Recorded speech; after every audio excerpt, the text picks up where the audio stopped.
આ તરફ મહેસાણાના બહુચરાજીથી મોઢેરા રોડ ઉપર રૂપેણ નદી પરનો બ્રિજ અત્યંત જર્જરિત છે।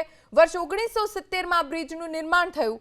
છેલ્લા 3 વર્ષથી બ્રિજ જર્જરિત હોવા છતાં તેનું સમારકામ નથી થતું। લોકો જીવના જોખમે બ્રિજ ઉપરથી પસાર થાય છે। બહુચરાજી અને મહેસાણા વાયા મોઢેરાને જોડતો આ એકમાત્ર બ્રિજ છે।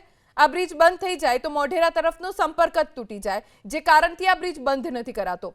પણ જ્યારે આ બ્રિજ પરથી વાહનો પસાર થાય ત્યારે બ્રિજ જાણે ઝૂલવા લાગે છે। આ બ્રિજના વિકલ્પના રૂપે સમાંતર અન્ય બ્રિજનું નિર્માણ થઈ રહ્યું છે, પણ આ બ્રિજનું કામ છેલ્લા 3 વર્ષથી ચાલી રહ્યું છે।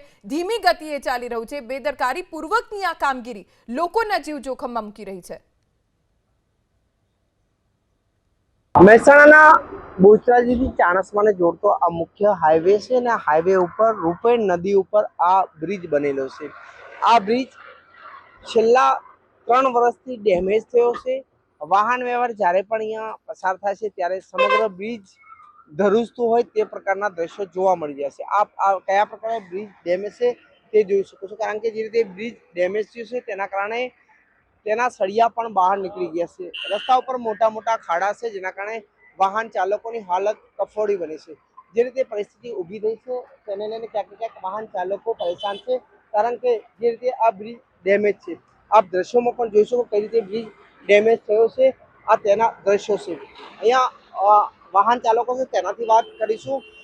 જે રીતે બ્રિજ આ ડેમેજ છે, કારણ કે ક્યાંક ને ક્યાંક બ્રિજ ડેમેજ થતા વાહન ચાલકોનું વાહન ક્યાં ચલાવવું તે એક સવાલ છે।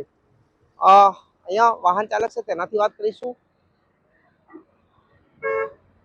વડીલ, શું કહેશો? આ બ્રિજ ડેમેજ છે, ક્યાંક ને ક્યાંક વાહન ચાલકો હેરાન થાય, શું કહેશો? બહુ ખરાબ છે દોસ્તો, બનાવી દે તો સારું ગયેલા, કારણ કે આજે પણ એક બ્રિજ નીચે ધસી ગયો છે, જેના કારણે અન્ય વાહન ચાલકો નીચે પટકાયા છે। ખરેખર આવા બ્રિજ ડેમેજ કેટલા ભયજનક હોય છે? બહુ ભયજનક હોય છે।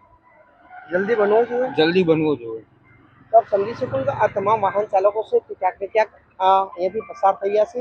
બાજુમાં બ્રિજનું કામ છેલ્લા 3 વર્ષથી ચાલુ છે, તે પૂર્ણ કરવામાં નથી આવ્યું। આ દ્રશ્યો છે, કામ અધૂરું છે। 3 વર્ષ પહેલા બ્રિજનું કામ શરૂ થયું હતું, પરંતુ હજુ સુધી તે બ્રિજનું કામ ચાલુ થયું નથી।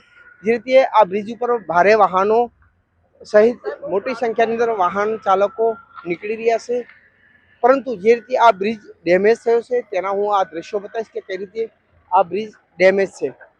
આ રીતે આપ જોઈ શકો છો કે જ્યારે પણ બ્રિજ ઉપરથી વાહનો પસાર થાય છે ત્યારે સમગ્ર બ્રિજ ક્યાંક ને ક્યાંક ધરુજતું હોય છે। અહીંયા મોટી જે ખિલાસીની તમામ આપ સમજી જાઓ વાયરથી બાંધીને આ રીતે રાખેલા છે। આ દ્રશ્યો છે, અહીંયા આપ સમજી શકો છો કે આ સેન્ટિંગ વાયરથી સમગ્ર બ્રિજની સાઈડ છે તેને બાંધી રાખ્યા છે। આ રીતે આ બ્રિજ ને વાયરથી બાંધ્યો છે। આ તરફ પણ દ્રશ્યો આપ જોઈ શકો છો કે આ બ્રિજ ક્યાંક ને ક્યાંક વાયરથી બાંધેલો છે। બ્રિજ ડેમેજ હોવાના કારણે ભારે વાહનો આ પ્રકારે નીકળે છે। ક્યાંક ને ક્યાંક भारे वाहन चालकों ने वाहन चलाता डर लगे से। क्या कहोगे सर, ये ब्रिज डैमेज कितना डर लगता है? डर तो लगता ही है ना, खड्डा। हाँ, खड्डा है ज्यादा। बहुत गड्ढा है, परेशानी हो रही है। हो रही है ना। तो आप समझी सको आ रीते वाहन चालक क्यांक ने क्यांक પોતાના વાહનો લઈને પસાર થાય છે।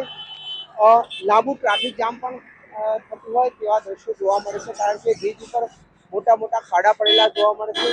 જે રીતે બ્રિજ ડેમેજ થતા ક્યાંક ને ક્યાંક ઘણા સમયથી ડેમેજ છે, પરંતુ અન્ય કોઈ વિકલ્પ ના હોવાના કારણે આ ડેમેજ બ્રિજ ઉપર વાહનો ચલાવવા પડે છે। જો કે નવો બ્રિજ જે બની રહ્યો છે તે ઘણા સમયથી તેનું કામ ચાલુ છે, પરંતુ તે પૂર્ણ કરવામાં આવતું નથી, જેના કારણે વાહન ચાલકો પરેશાન છે। હારૂન નગોરી, એબીપી મહેસાણા।